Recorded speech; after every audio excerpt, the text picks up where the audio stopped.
So I am now joined by half of the Agi and Sam dream team, Agi himself. How was your season? I've no idea really. I mean, it's always intense. And I think behind the scenes it's always the same and it's chaotic and you don't really know what it's going to look like.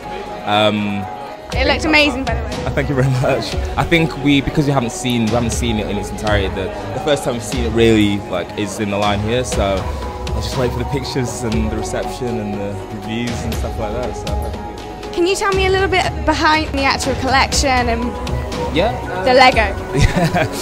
So me and Sam were sort of talking, we've been quite pensive, and we've been doing the brand for about 4 years now. And we've kind of been on a bit of a journey, and we've just tried to think about the reasons why we are doing this and how we got to this point. And we kind of reverted and regressed back to being kids, I think, and looking back to sort of not only the beginning of Agi and Sam, but the beginning of literally Agi and Sam in our lives. And we just started to, just again have fun. Like our original manifesto was always to not take fashion too seriously. So with that, we just sort of started going on research trips to Toys R Us and Hamleys. I saw your Instagram feed, Play-Doh each day, and I was thinking, So is there anybody that you've seen this season that you think's really good? I haven't seen any shows this season. I think I've seen a couple of pictures from the Man Show. From what I saw, I quite liked Liam Hodges. But that's it, literally. I saw Astrid's show on the monitor earlier, which looked nice as well, but I haven't seen. But Agi and Sam to rule.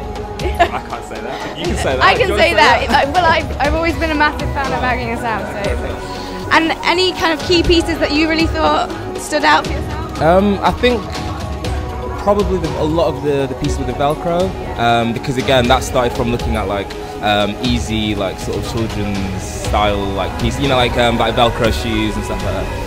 So then we tried to appropriate that to garments, and that was a massive struggle to actually make that work, because we wanted it to still look like a normal tailored jacket or coat, but then to actually engineer all the Velcro and the poppers and all this together was an absolute nightmare. So I'm quite pleased that we managed to do that.